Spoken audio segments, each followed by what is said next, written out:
Hola, ¿qué tal? Nuevamente bienvenidos a este canal de videos de YouTube que está a cargo del Cuerpo Académico de Cultura y Personalidad de la Facultad de Ciencias de la Conducta de la Universidad Autónoma del Estado de México.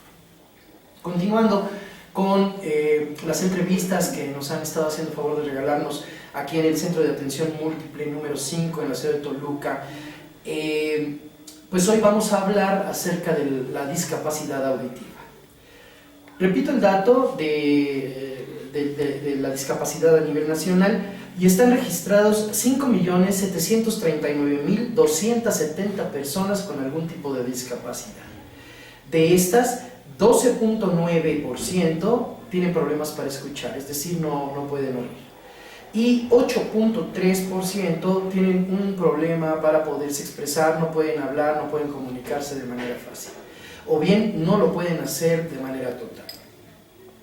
Es una condición de vida que, si bien es cierto, es abundante, pues es una discapacidad que permite de alguna manera una inserción un tanto más exitosa que en el caso de las personas con debilidad visual o ceguera total.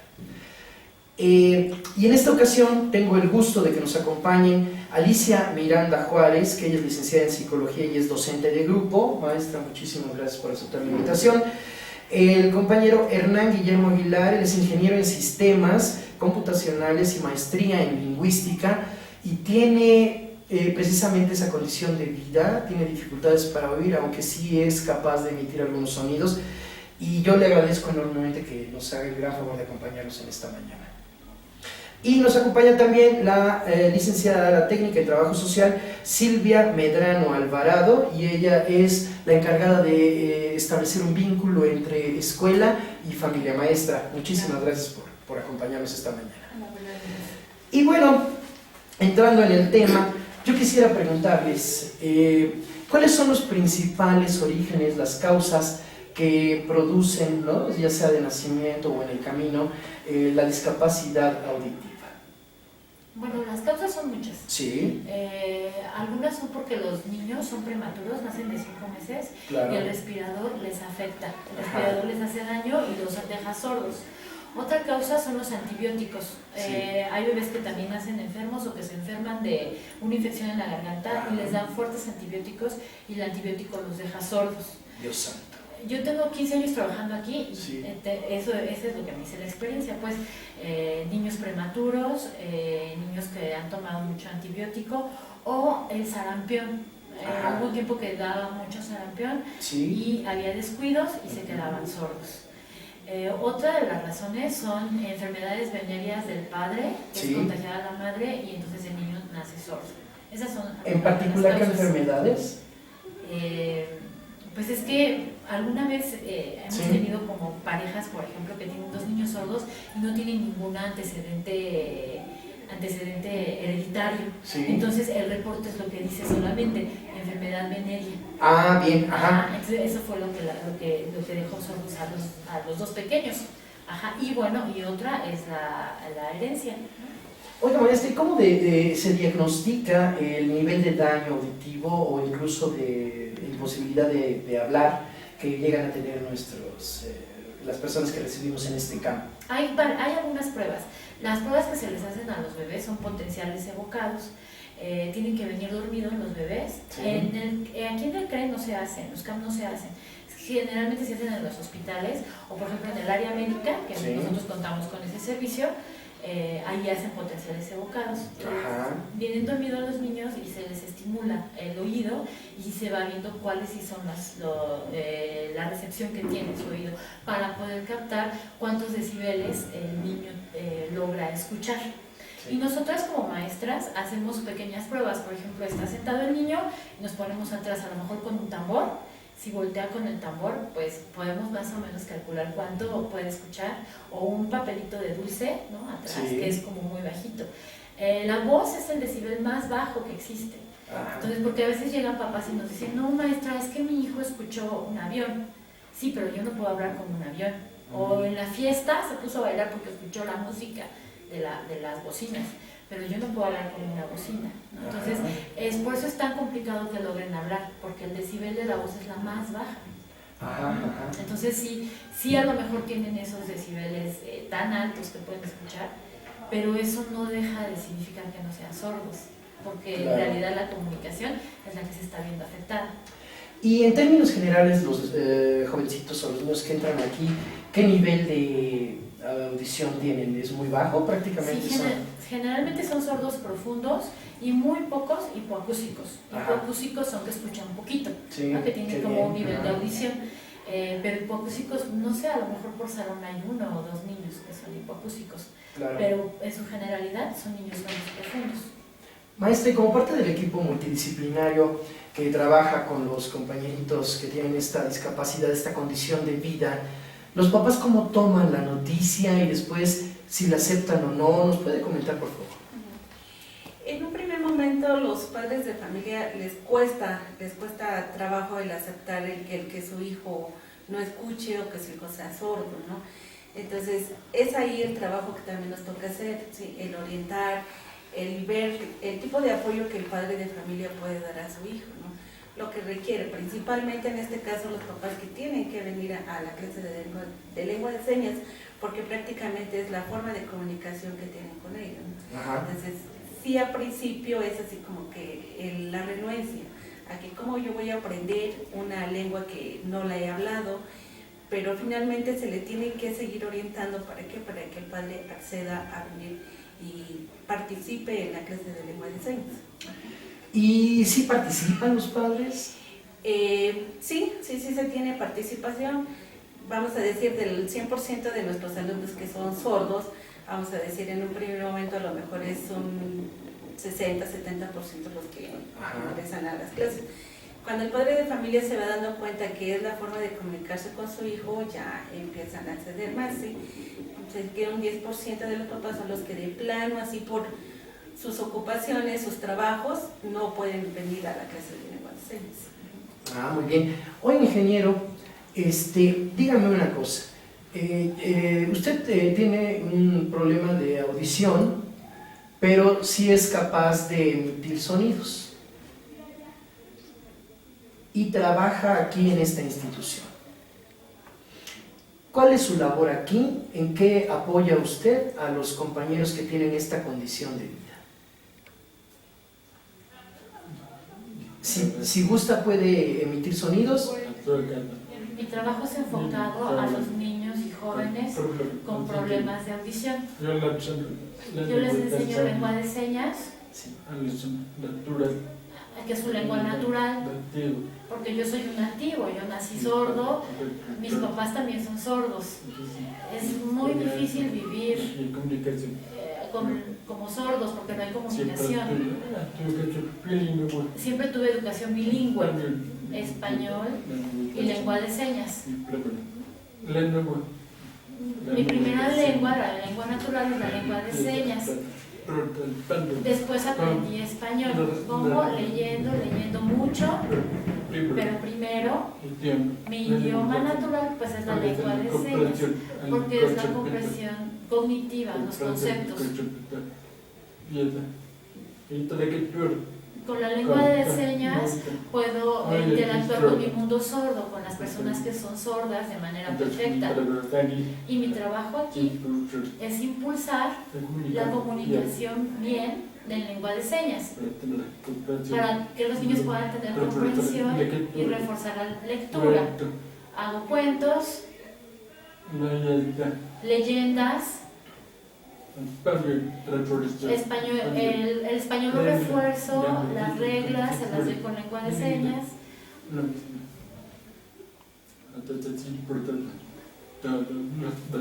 Es importante que todos los maestros también aprendan lengua de señas, por eso yo doy talleres a los maestros, a los auxiliares, a los padres de familia, a la mamá, al papá, para que trabajen en casa y trabajemos juntos.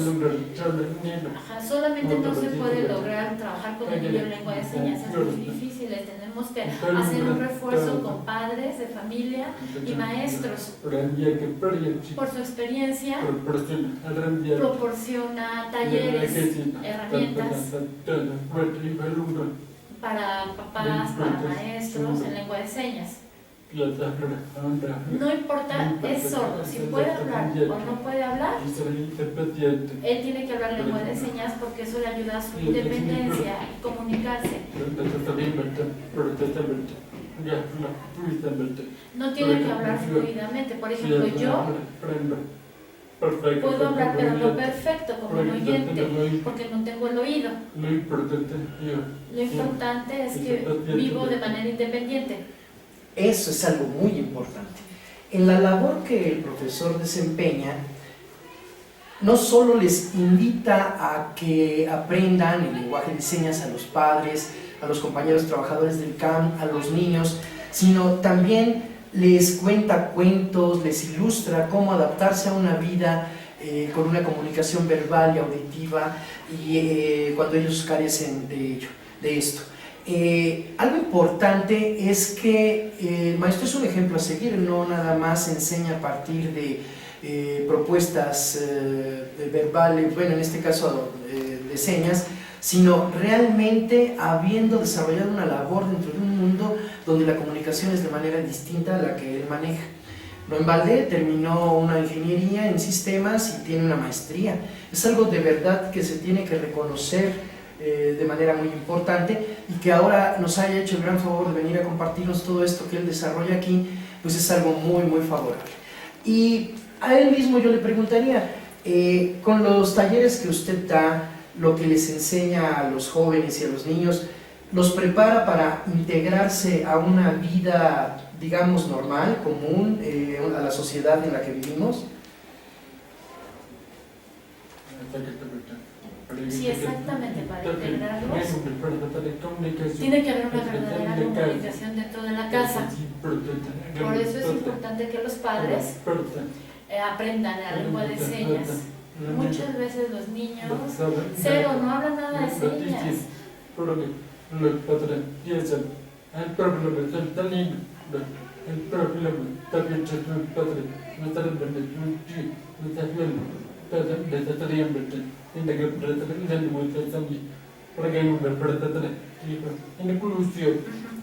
Dice que los talleres para padres son muy importantes en esto de la inclusión con la sociedad.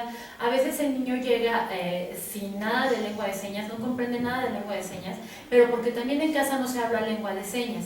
Entonces llega el niño, lamentablemente en México, el gobierno no tiene suficiente dinero o necesita políticas para poder proveer servicios de interpretación. Muchas veces se usa el hermano, se usa su papá o para interpretar.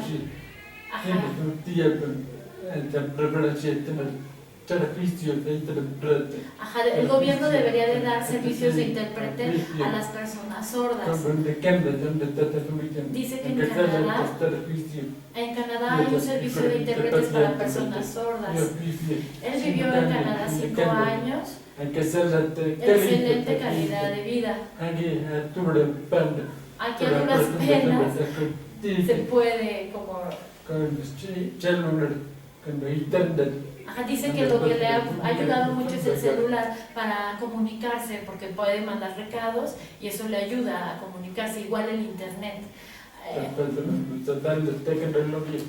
En cuanto a lo de la integración, dice que le da los cursos le da talleres a padres para que los niños puedan comunicarse en casa con lengua de señas, y este sea el primer paso a la integración en la familia. Si el papá no sabe lengua de señas, el niño solamente aprende lenguas de señas aquí, pero allá no se comunica en lengua de señas. Y lo segundo, bueno, que el gobierno necesitaría también como hacer más amplio esta situación de la lengua de señas y contratar intérpretes. Por ejemplo, a veces ve que hay intérpretes en la Cámara de Diputados, ¿sí? O en canales como de gobierno, pero es muy poco. Él dice que en todas las instancias de gobierno debería de haber un intérprete, que eso pasa en Canadá, por ejemplo, que él vivió 5 años en Canadá y que es excelente la calidad de vida allá para las personas con discapacidad auditiva. No, es súper interesante todo esto, de verdad, porque uno se da cuenta de lo que, yo no le quiero llamar deficiencia, simplemente quiero llamarle lo que necesitamos, ¿no?, para tener una sociedad más integrativa. que sea capaz de absorber a todas las personas que tienen algún tipo de discapacidad, una condición de vida diferente y que merecen un trato especial. Ojalá que se puedan hacer esfuerzos para que podamos lograr una vida con mayor calidad, ¿no? Para todas las personas que tienen algún tipo de discapacidad, no solo la auditiva, sino también la visual, la motora, la cognitiva, ¿no? Que podamos integrarlos de mejor manera. ¿Usted ha visto alguna dificultad en la integración, maestra, de nuestros niños, de nuestros adolescentes? De las personas con discapacidad, aún a pesar de manejar tanta información y de discapacidad, creo que de manera general la sociedad todavía no estamos preparados así para integrar realmente a las personas con cualquier tipo de discapacidad, ya que en algunas ocasiones aún hemos visto el rechazo de estas personas, ¿no? Como que a la sociedad todavía nos falta mucho para poder integrar a estas personas. Partimos, vamos a decir, desde casa, ¿no? A veces los mismos familiares no del todo aceptan a un chico, vamos a decir, auditivo, a un chico ciego, ¿sí? Sino todavía hay un poquito de rechazo, ¿no? Entonces, muchas veces, ¿por qué? Porque los papás al tener un hijo con discapacidad, como que viene esa sobreprotección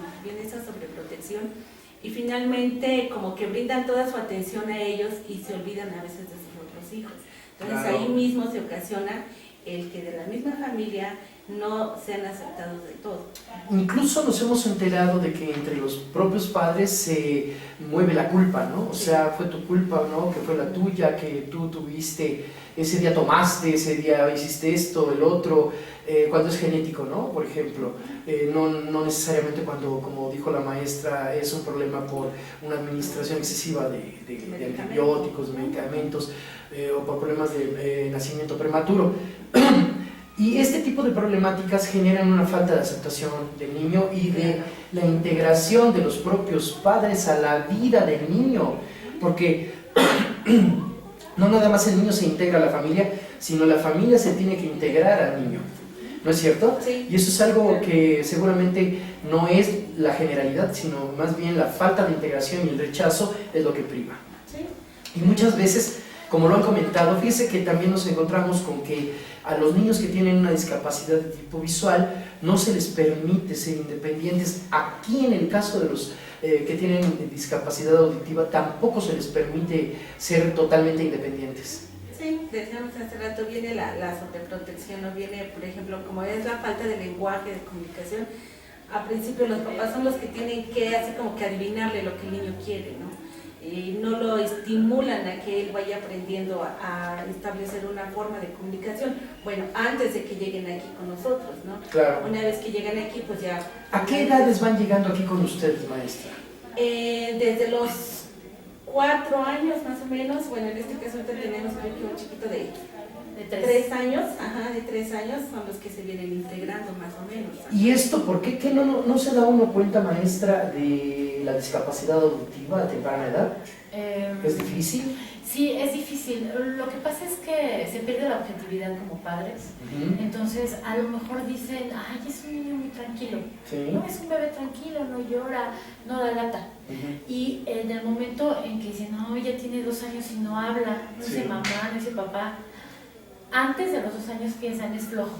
Ajá. Es flojo para hablar. ¿Qué cosa? Ajá. Y ya después van 2, 3 años y no hablan, y ya dicen, no, es que tal vez sí no escuchen. Ajá. Y es cuando empiezan empiezan a hacerles todos los estudios y ya se dan cuenta si efectivamente no escuchan y tienen que irse a la escuela de educación especial.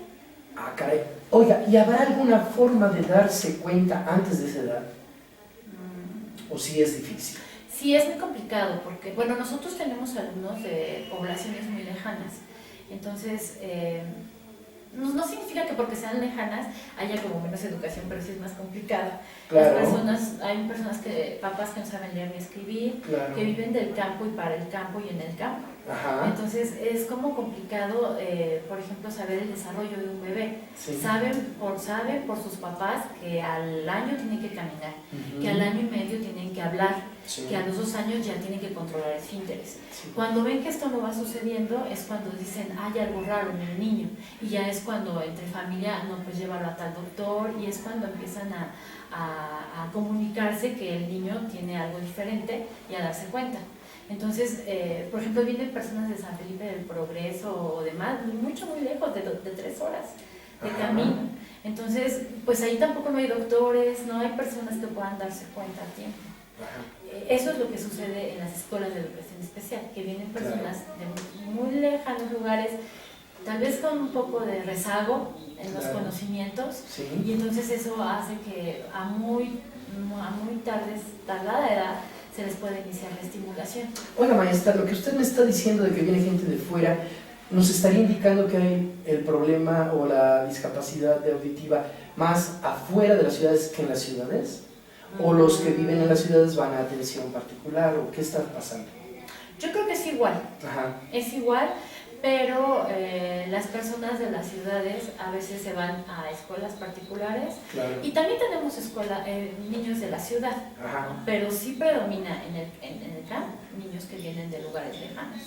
Oiga, maestra, ¿y qué nos imparte el ingeniero como parte de sus talleres? ¿Qué les enseña? ¿Qué ejercicios hace? O sea, ¿qué hace y qué resultados ha ido encontrando el ingeniero?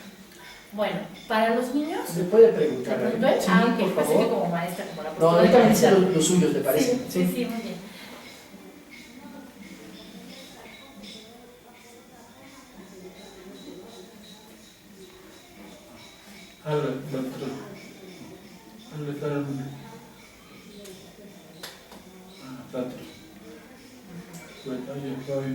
Cuando yo voy al grupo de preescolar, por ejemplo, o primaria, secundaria, en preescolar primero, en la clase, de acuerdo a su nivel, de sus conocimientos, les enseño primero las señas de un campo, por ejemplo, el campo semántico de la familia, el papá, a lo mejor una fotografía le enseñó a su papá, le digo, él es su papá y ella es su mamá. Después le enseño el nombre del papá, ¿cómo se llama papá?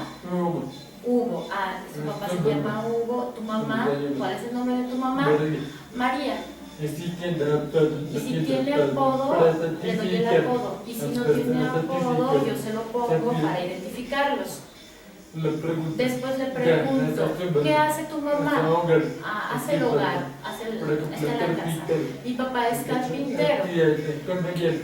Entonces entiende el niño con quién vive, qué hace su papá, qué hace su mamá. Muchas veces los niños no saben nada, no saben qué hace su papá, qué hace su mamá.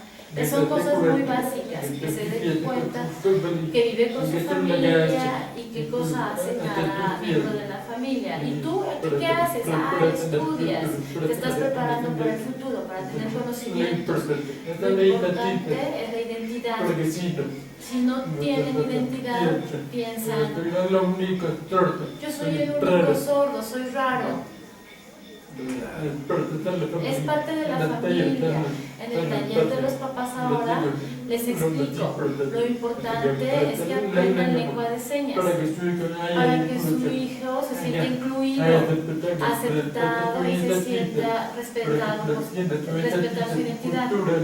Porque es una situación cultural la lengua de señas. Por ejemplo, los sordos no nos gritan,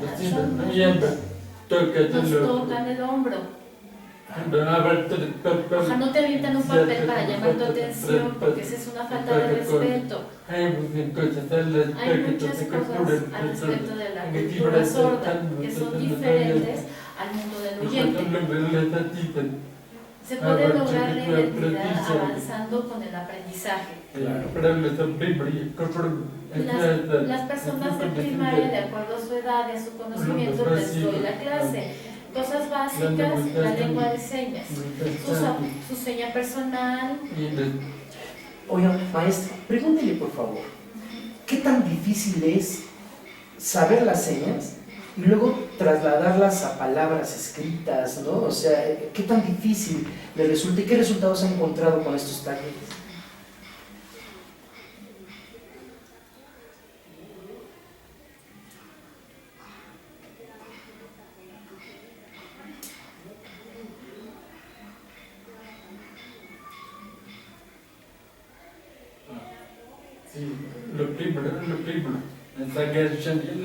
Lo primero es enseñar lengua de señas.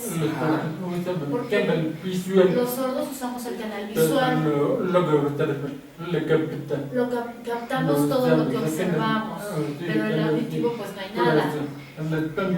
Por eso el español en todos lados se le escucha, ¿no? En el radio, en la televisión. Nosotros no escuchamos nada, solamente tenemos la lectura.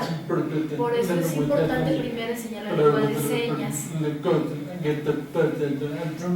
para explicar las cosas que están pasando en el mundo por lengua de señas. Primero tenemos una comprensión, un concepto en el cerebro, en la cabeza.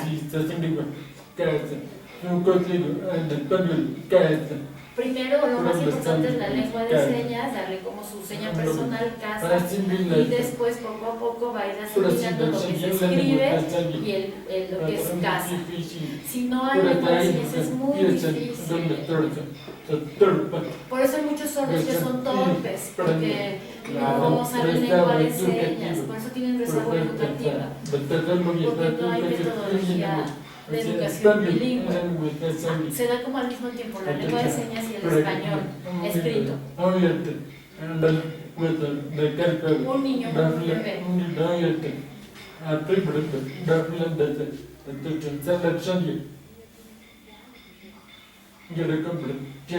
Cuando nace un bebé que es sordo, chiquito, pues le enseñas esto es comer.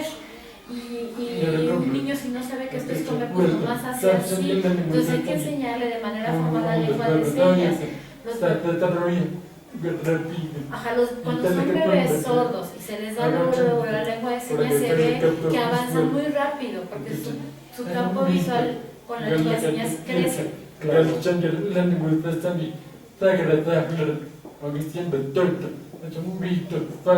El sordo no es tonto. Lo que pasa es que no se le ha dado una metodología adecuada. Igual no empata los conceptos con el lenguaje de señas, ¿no es cierto? Sí.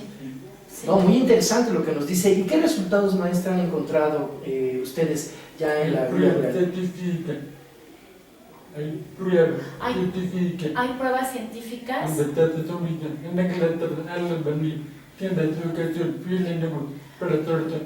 Aquí hay pruebas específicas en donde dice que la metodología bilingüe ha logrado que las personas sordas lleguen a ser profesionistas. Maestra, ¿y qué tan exitoso ha sido para ustedes aquí en el CAM la intervención que han tenido? ¿Qué ejercicios usted aplica en su salón para que los niños aprendan? Y luego ya me dice, ¿qué tanto ellos han avanzado y se han podido insertar en escuelas tal vez, es que no sé cómo eran, regulares, y a la vida cotidiana? O sea, a ver, ¿qué nos puede platicar? Bueno, esto de la educación bilingüe que menciona el maestro Hernán es muy muy importante. Lo que él está diciendo es cierto. Primero, bueno, yo por ser preescolar, llegan muy chiquititos, llegan de 3 años, de 3 a 7 años más o menos los tengo yo. Inicio con lo que es la lengua de señas, no nada de otras cosas más que lengua de señas. Y si es que no tienen como hábitos, pues hábitos, pero todo es lengua de señas. En mi salón no se habla, solamente se hace lengua de señas. Después de que empiezo con la lengua de señas, inicio con portatextos, lo que él comentaba. Por ejemplo, si voy a enseñar la casa, pues les digo, esto es casa y aquí dice casa, y se deletrea todo el vocabulario que yo doy. Por campos semánticos, si quieren, voy haciendo mis letreros. Lo que decía papá, y pongo papá, mamá, y pongo mamá, y deletreado. Y los niños, por ejemplo, ahorita iniciamos en agosto, ya estamos en noviembre, y mis alumnos ya deletrean cabeza, deletrean mano y deletrean pie, ¿no? Porque son como palabras cortas para identificar el cuerpo. Pero desde que iniciamos, llegamos y retomamos la lengua de señas, desde su cuerpo, desde todo lo que nos rodea, para que ellos aprendan lengua de señas. ¿Y qué resultados han ido encontrando y si se han logrado integrar? Bueno, los niños sordos, lo que usted decía, es un poco complicada la enseñanza de la lectoescritura, porque la lengua de señas tiene una gramática diferente al español.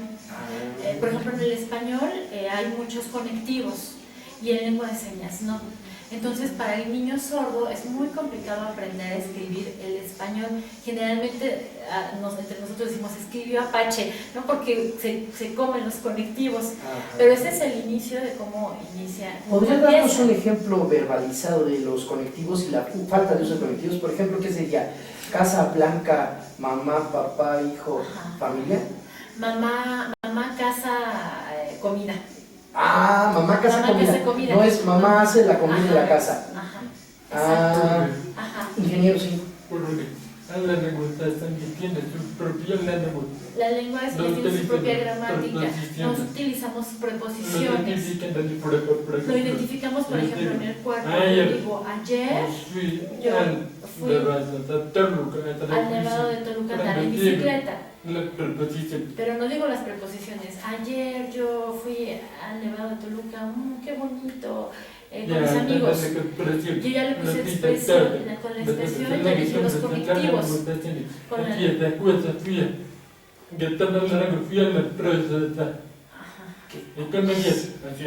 Con un grupo. ¿Con quién fui? Con un grupo de amigos. Y todo lo dije con mi expresión y con mi cuerpo. Ayer, con los ojos hablé con mi cuerpo, hablé con mi voz, con las expresiones de mi cara.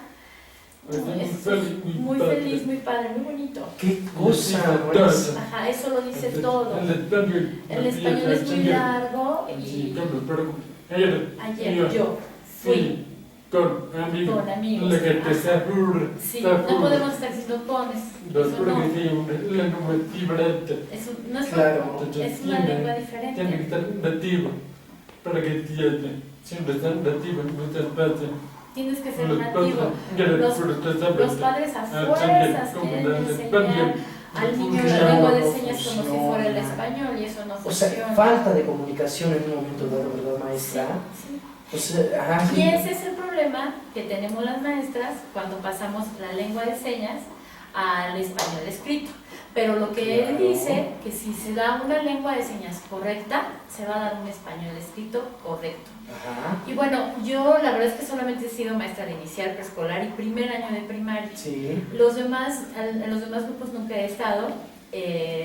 Las maestras manifiestan tener este problema, pero también por otro lado, sí ha habido niños con hipoacusia que están siendo integrados y más o menos se integran en cuarto, tercer año de primaria cuando ya llevan el español escrito. Ajá. Porque no se puede mandar a un niño a una escuela regular sin ninguna otra defensa, ¿no? O protección. Si no tienen la lengua de español escrito, eso sería muy malo para el niño sordo. Claro. Entonces, siempre que ya estén como en tercero o cuarto grado y ya tienen la lengua de español escrito, ya se pueden ir integrados. Si en este cambio, si no es así, el niño permanece aquí hasta que tenga el español escrito. El escrito. No, qué cosa, es que de verdad es algo sorprendente que seguramente muchos no sabemos, ¿no? Lo que nos están comentando. Fíjese que yo le quiero preguntar algo. En el caso de la discapacidad visual encontramos menor participación de los padres con sus hijos. En el caso de los niños con discapacidad auditiva, ¿sí hay una participación más abundante o también es escasa? No, también es escasa. También. O sea, también de momento, digamos, a lo mejor sí aprenden las señas, pero aprenden, vamos a decir, lo básico. Con los talleres que está manejando el maestro Hernán, pues es lo que les está tratando de explicar, ¿sí? Por eso también los padres nunca terminan de aprender, tienen que seguir aprendiendo, a pesar de que su chico ya esté en, vamos a decir, en sexto o primero de secundaria, que en este caso aquí también se encuentra con secundaria, los padres tienen que seguir forzosamente, seguir asistiendo, ¿no? Es igual, por ejemplo, que los niños ciegos, ¿no? El padre también tiene que aprender el braille, ¿sí? Y el braille también no se deja de aprender, se tiene que seguir aprendiendo. ¿Por qué? Porque conforme van avanzando los niños, tienen que tener más las herramientas para poderlos seguir apoyando.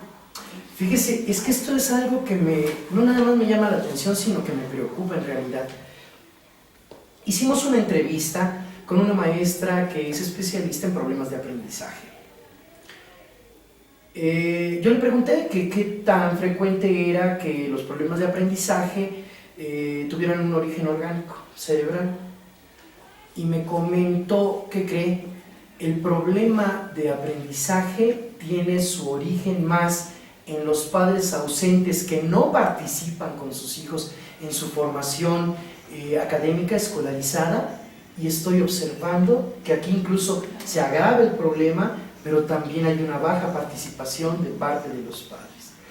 Yo creo que esto nos sirve para una reflexión muy importante, porque ¿qué nos está sucediendo a los padres? Está bien que a lo mejor tengamos que trabajar padre y madre, pero en algún momento tenemos que ocuparnos de nuestros hijos. No solo de los niños que tienen algún tipo de discapacidad, sino en términos generales de todos los niños.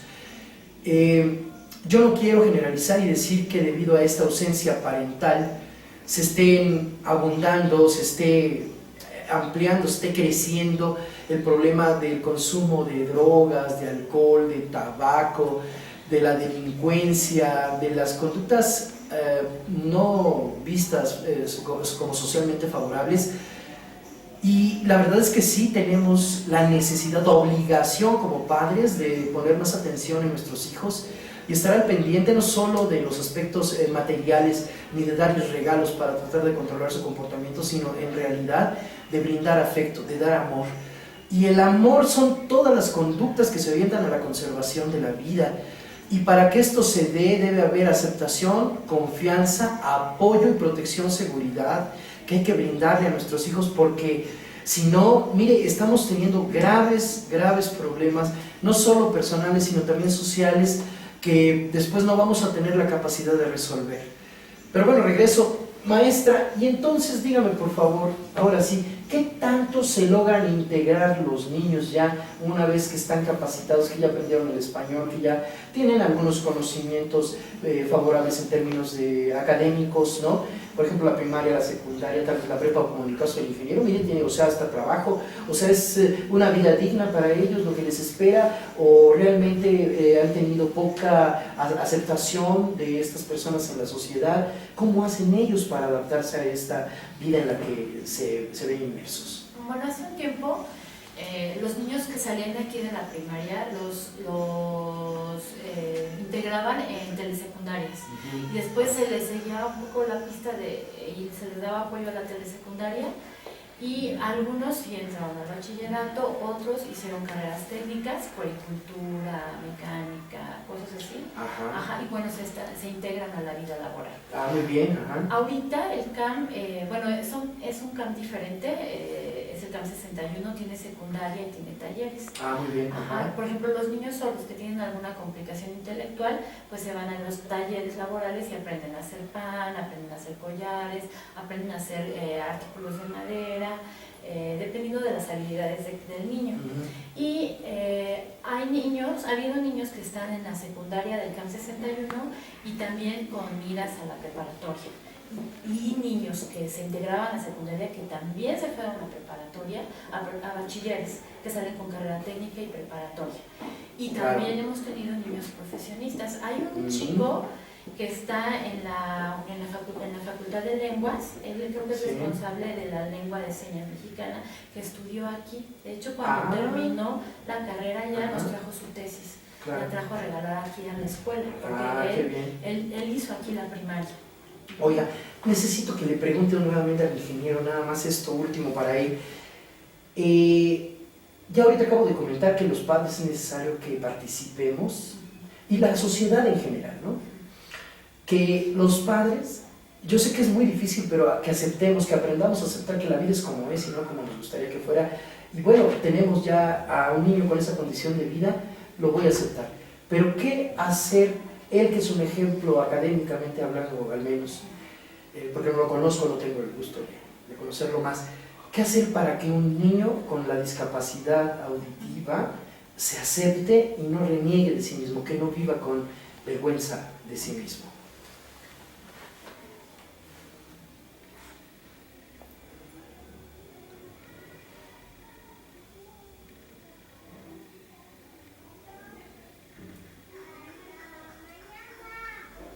Que no le caiga su autoestima.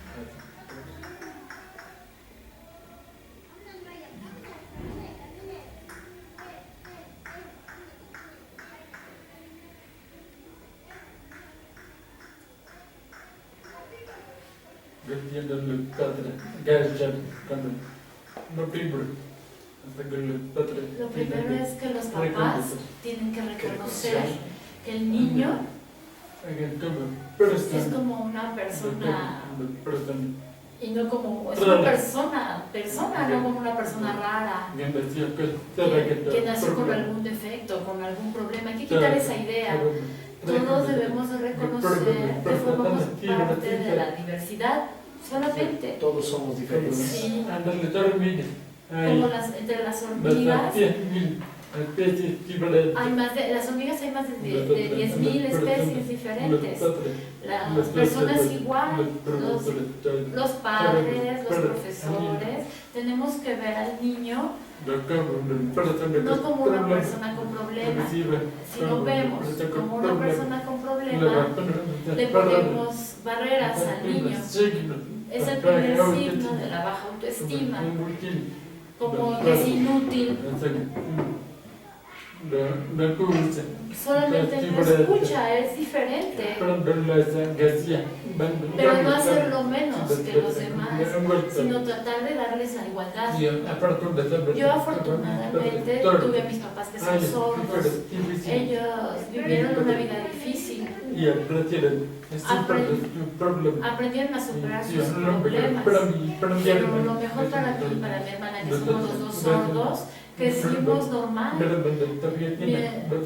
Mi hermana también tiene maestría y vive muy bien, trabaja, su familia, tiene 2 hijos normoyentes y su esposo es sordo, pero no hay problema.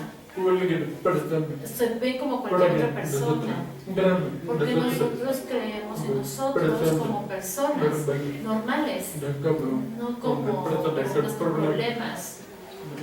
No, somos normales. Yo puedo hacer lo que yo quiera.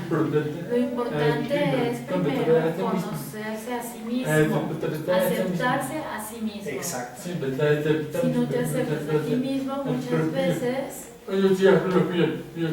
Ajá, por eso es lo de la organización. El sordo dice, ay, yo sí hablo bien y no quiero aprender lengua de señas porque me va a ver diferente porque hablo lengua de señas. Es el problema de la falta de la cultura sorda, de la cultura de la diversidad. Es igual a la lengua de señas, es una minoría lingüística solamente. Claro. Es como el idioma del inglés. Yo formo parte de la comunidad sorda, tengo muchos amigos sordos y tengo amigos normoyentes. Claro, pero yo es más fácil comunicarme y compartir con las personas sordas porque usamos la lengua de señas. Tengo un amigo oyente, solamente que nos comunicamos de frente porque es difícil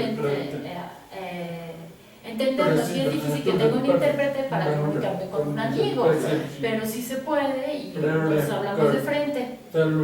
O nos comunicamos por el celular, con esos teléfonos inteligentes, con el internet. Es fácil comunicarme. Yo no uso la televisión porque no tiene traductores. Por internet veo las noticias y todo está bien. Es como cambiar la mentalidad. Solamente. Ser positivos. Es increíble, increíble. No saben de verdad lo feliz de verdad que me he sentido en esta entrevista. Me siento muy muy contento. He entendido que todos somos diferentes, pero somos complementarios. Que no es conveniente decir que una discapacidad es un problema, simplemente es una forma diferente de vivir, es una condición de vida. Yo creo que él dice que hay que tratar de modificar nuestra manera de pensar, la mentalidad, él dice. Yo estoy convencido de que el manejo de los significados debe de cambiar, que nuestras interpretaciones deben de cambiar, debemos poner los puntos sobre las íes, hacer significados muy concretos porque el hombre es lo que piensa. Y si nosotros pensamos que es un problema, lo vamos a tratar como problema y no como algo diferente, simplemente que puede integrarse porque de alguna manera nos va a complementar. No quisiera terminar, pero bueno, voy a pedir nada más de momento, maestra, si usted tuviera la oportunidad de elegir a una persona que va a venir a trabajar con nuestros compañeros con discapacidad, ¿qué características usted tendría en cuenta para contratar? a un joven que quiere venir a trabajar acá? Que tenga qué. Que tenga muchas ganas de trabajar. Claro, primero. bueno, eso también. Sí, que tenga ganas de trabajar. Pero ¿qué habilidades? Que conozca la lengua de señas Que es conozca. súper importante. Ujú. Ajá. No puede haber una maestra con niños sordos que no sepa lengua de señas. Eso es súper importante, la lengua de Perfecto. señas. Y que conozca las diferentes metodologías con las que puede apoyar al niño sordo, porque hay metodologías específicas para la enseñanza de la lectoescritura al niño sordo y las debe de conocer esta persona. Perfectísimo. ¿A los papás qué recomendaciones daría usted, maestra? Pues primero la aceptación de sus hijos, ¿no? Que tienen que aceptarlos tal cual son, tal cual están y sobre todo brindar el apoyo necesario que es lo básico que ellos tendrían, ¿no? Hago mención, por ejemplo, hace rato preguntaba usted sobre la inclusión, ¿no? Sí. Hace 2 años tuvimos la oportunidad de integrar a una niña a escuela regular, ¿sí? Entonces, cuando la niña estuvo trabajando aquí, o sea, la mamá estaba interesadísima por apoyar a su niña y todo. Una vez que se va a escuela regular, ¿qué es lo que pasa? Finalmente, los papitos se van a lo mejor con la idea de que cuando ya están en la escuela regular, pues ya como que el niño está mucho mejor y ya el apoyo baja. Ajá. Entonces, hasta ahorita en la integración que se hace se da un seguimiento por 2 años. Ajá. Hasta ahorita la chiquita está saliendo adelante, pero le está costando un poco de trabajo porque ya tiene el apoyo de la familia, ha bajado. Ajá. Entonces, yo creo que lo básico es que los papás realmente proporcionen el apoyo necesario y adecuado que debe de tener su chiquito de cualquier discapacidad que sea. Muy bien, hay que redoblar el esfuerzo como padres, ¿no? Y como sociedad. Fíjense nada más, como cultura. Integradora y no cultura excluyente. Yo creo que eso es algo muy importante. Por favor, maestra, dígale al ingeniero que si nos regala un mensaje para los compañeros que tienen esta discapacidad de 1 minuto que sea alentador para que pues aprendan a aceptarse. 1 minuto, por favor, para que irnos directo a la cámara.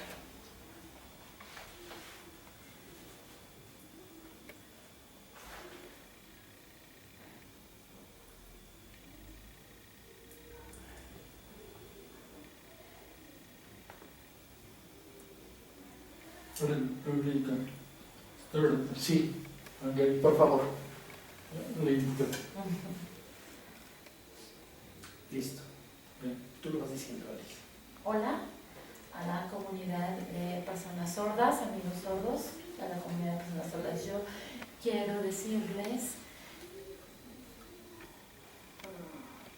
que todos somos iguales, que no hay personas diferentes, todas las personas aprendemos lengua de señas, todos somos iguales, conocemos cosas, compartimos cosas, explicamos.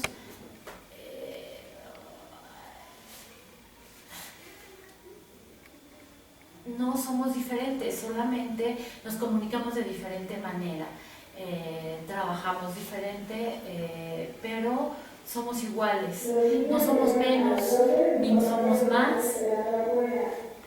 Hay que mostrarle a las personas que podemos hacer cosas y que sigamos adelante bien con atención. Muchísimas gracias, muchas gracias.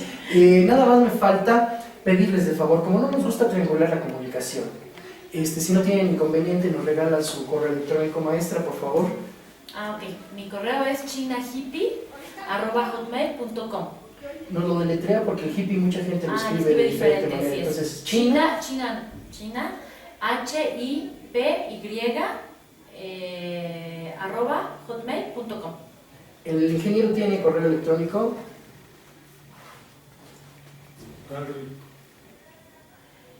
Hernán punto, a ver, H M O @hotmail, ¿no? hotmail.com. Escríbamelo por favor, maestro, y ahorita lo ponemos en la cámara. Maestra, ¿usted tiene correo? Sí, medranos14 @yahoo.com.mx. Muy bien. Ay, El correo electrónico del ingeniero por cualquier que quieran ponerse en contacto con él de manera directa es hernan.gmo@gmail.com. Lo repito, hernan.gmo@gmail.com.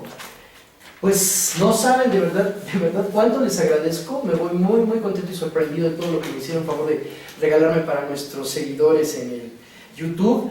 Y bueno, el cuerpo académico de Cultura y Personalidad de la Facultad de Ciencias de la Conducta de esta Universidad Autónoma del Estado de México, hoy en colaboración con el Centro de Atención Múltiple número 5, les agradezco enormemente su atención. Espero que esta plática sea ilustrativa, sensibilizadora, para abrir nuestra humildad, para abrir a nuestra sociedad, para abrirnos a nosotros mismos y volvernos incluyentes y no excluyentes, entender que no necesitamos estar compitiendo, sino más bien aprender a compartir y a ser complementarios.